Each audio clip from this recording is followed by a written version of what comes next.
Quand les conservateurs sont au pouvoir, l'autonomie du Québec est respectée et la contribution de l'Alberta est reconnue. Et notre pays est fier, uni, abordable et rempli d'espoir. Pierre Poilievre, vendredi soir, sur le thème de l'espoir. C'est un message aux souverainistes du Québec et de l'Alberta, entre autres.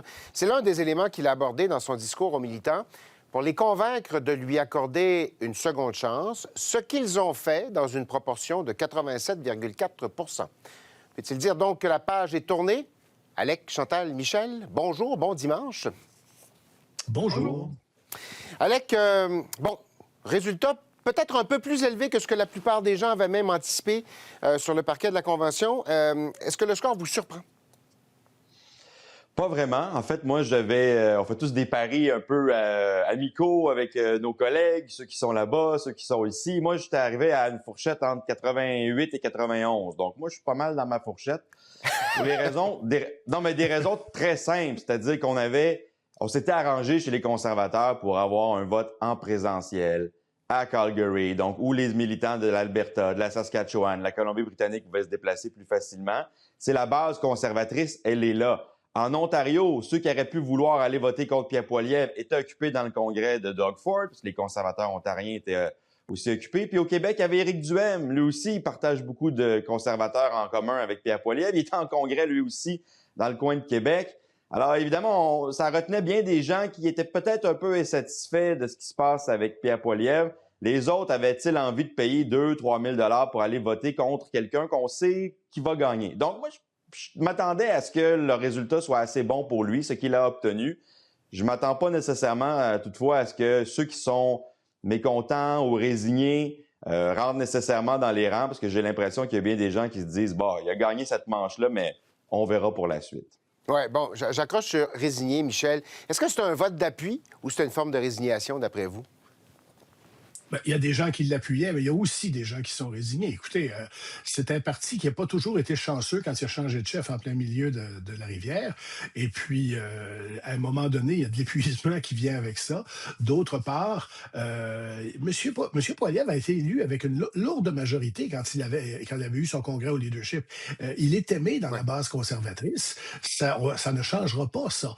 Et Alec avait tout à fait raison. Là. Le PQ fait pas ses assemblées à Westmount pour rien. Il n'en fait pas justement à cause de ça, parce que c'est pas un endroit normal pour eux.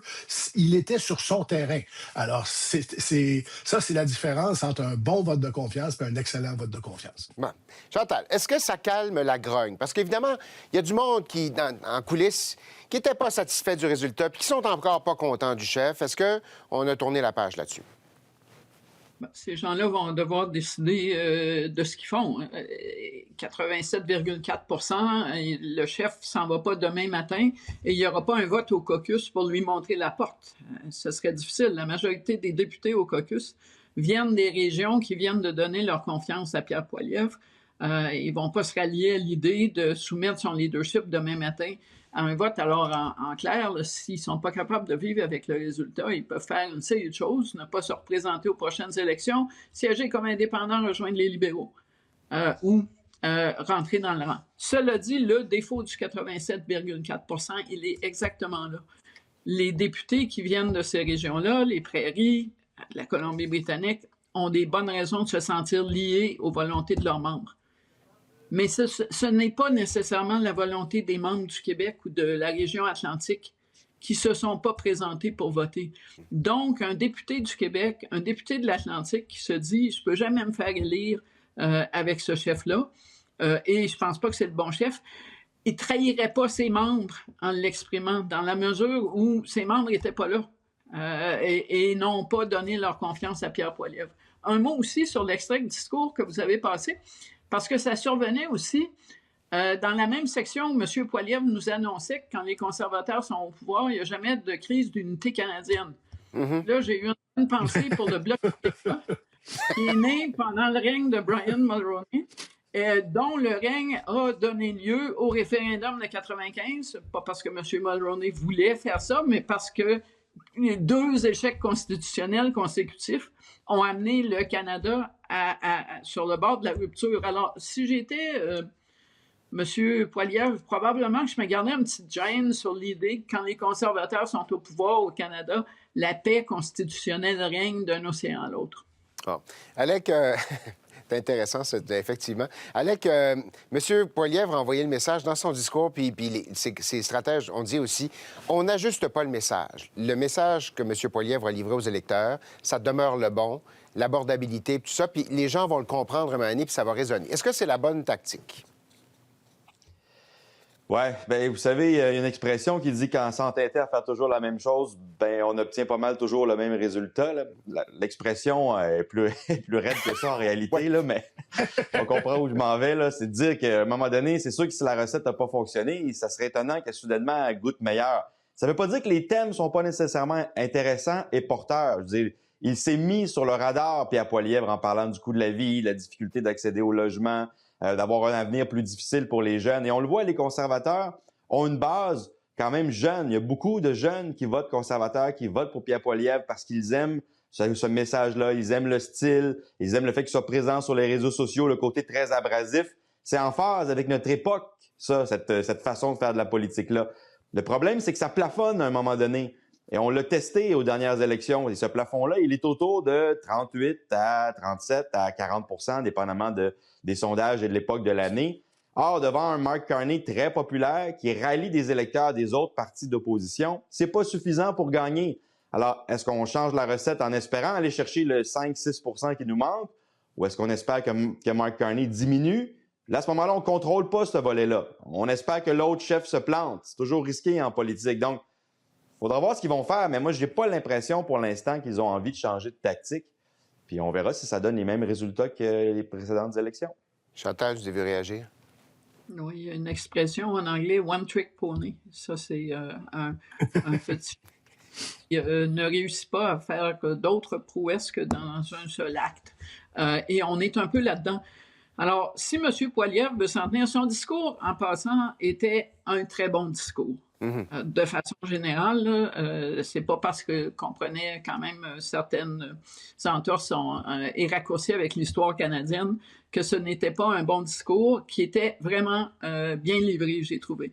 Mais le problème de ce discours-là, c'est que oui, le coût de la vie est important, mais tant que le facteur Trump va dominer dans les préoccupations des électeurs, les critères de sélection du premier ministre ne vont pas avantager M. Poilievre. Les gens vont pas dire OK, d'abord, on ne s'occupera pas trop du fait que ça va très mal avec Donald Trump, qui menace encore de faire souffrir le Canada, d'ailleurs, pour nous protéger de l'invasion des Chinois, parce que M. Poilievre parle du coût de la vie. Et ça le met donc à l'extérieur de la conversation principale, celle dont, je ne sais pas vous, mais moi, les électeurs me parlent quand je vais acheter du pain, du poisson et de la viande. Alors, on n'est pas en train de parler d'élites qui ont des grandes théories géopolitiques, là. Monsieur, madame, tout le monde, comme nous d'ailleurs, sont plus préoccupés par la gestion de la relation avec Donald Trump que par, malheureusement pour les conservateurs, l'idée que Pierre Poilievre tente de véhiculer que lui a une baguette magique qui ferait disparaître les malheurs du coût de la vie. Bon. Michel, il n'y a personne cette fin de semaine sur le parquet du Congrès conservateur qui semblait très pressé de partir en campagne électorale. Qu'est-ce que ça vous dit, ça? Puis est-ce que ça pourrait ouvrir une petite fenêtre pour les libéraux, pour M. Carney, par exemple? Il n'y a personne qui veut aller en élection parce que je pense que le public accepterait pas qu'il y ait une élection à ce moment-ci. La dernière élection n'est pas si loin. Le gouvernement est minoritaire, mais par peu. Et Dieu sait si après ce congrès-là, il n'y aura pas un ou deux députés d'un autre parti. Je ne parle même pas du Parti conservateur, ça pourrait être des néo-démocrates aussi, qui traverseraient la Chambre. Alors, il faut relativiser ça. D'autre part, que M. Poilievre ait toujours le même discours, vous savez, c'est déjà arrivé dans d'autres pays, ça.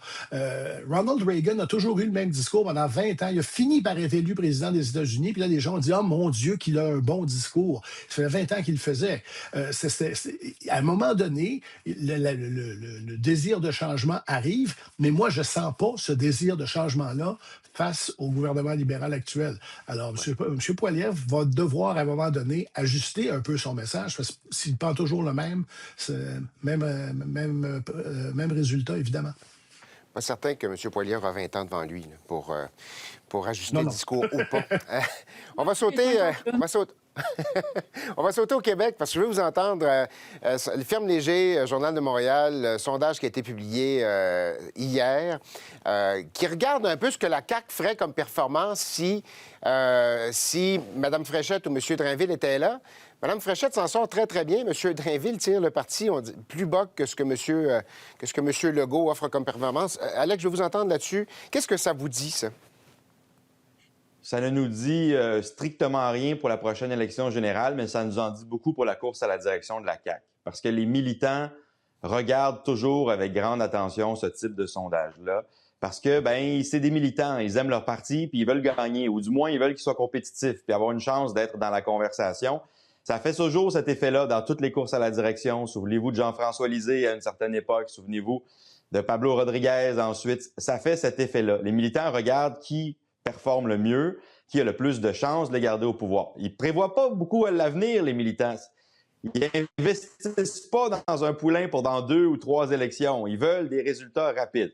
Ils regardent ce sondage-là. Christine Fréchette s'en sort mieux que Bernard Drainville. Elle est moins polarisante. Elle a donc un plafond plus élevé, peut encore séduire des électeurs. Et ils vont se dire, les militants, elle a des chances aux élections de mieux performer. Peut-être que si elle gagne, et on ne sait pas, si elle gagne, et que ses mois au pouvoir se révèlent difficiles, peut-être que tout ça va s'écrouler. On l'a vu, ça s'est produit avec Pablo Rodriguez. Jean-François Lisée a eu une élection difficile ensuite. Donc, ça ne fait pas foi de tout, mais pour gagner une course où on vend des cartes, où on convainc des militants, ce genre de sondage-là est très important. Et ça a donné un gros vent dans le dos à Christine Fréchette, ce sondage-là, en fin de semaine. Oui. Michel, j'ai vu réagir. Ça donne un gros vent dans le visage aussi à M. Drainville. Là. Ouais. Je ne suis pas certain que M. Drainville va être candidat le jour du vote. Bien franchement.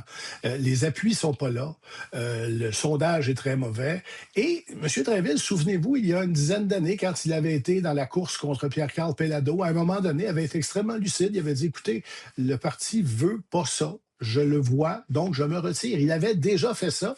Il y a beaucoup de gens en ville qui commencent à dire Drainville ne se rendra pas jusqu'au bout. Et c'est bien possible. Moi, je pense qu'un sondage comme ça va le faire réfléchir beaucoup. Puis, de toute façon, il n'y a pas énormément d'appui pour lui dans le caucus et tout ça. Alors, c'est pas comme s'il lâchait du monde, là. Ouais. Chantal, sur le portrait plus général que ce sondage-là nous offre. D'abord, ça nous apprend que ce serait une très, très mauvaise idée de prédire le résultat de la prochaine élection sur la foi des sondages actuels. Pourquoi? Parce qu'on le voit, c'est extraordinairement fluide en fonction des personnages. Deuxième leçon, les électeurs, en général, préfèrent Christine Fréchette, qui est moins, effectivement, clivante que Bernard Drainville, mais il y a un message là-dessus pour Paul Saint-Pierre Plamondon aussi. C'est-à-dire qu'on ne cherche pas quelqu'un qui va combattre le feu par le feu, ce serait Bernard Drainville. On cherche quelqu'un qui est un peu à l'opposé de ce qui est polarisant. Et là, il va falloir que Paul Saint-Pierre Plamondon réfléchisse à son style. L'affaire de la campagne électorale, très franchement, il y a une solution si Mme Fréchette l'emporte et qu'elle reste sur sa lancée, c'est de ne pas attendre à l'automne pour faire une campagne électorale, de faire comme Mark Carney, de sortir de la course en disant « Je suis première ministre, mais je n'ai pas de mandat. » Et j'en veux un avant l'été. Ce calendrier-là aussi est possible. Si j'étais les partis au Québec, moi, je me préparerais pour une campagne électorale aussitôt que tard.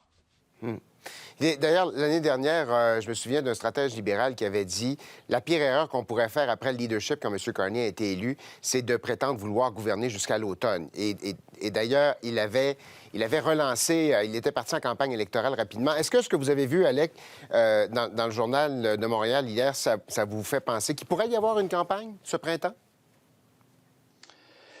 Écoutez, pour l'instant, on n'en est pas là du côté de Christine Fréchette. Elle veut respecter la loi électorale qui dit que c'est aux élections date fixe. Donc, est-ce qu'elle peut changer d'idée en fonction des coups de sonde si elle l'emporte, du budget qu'elle va déposer, de la réception de ce budget-là? Oui.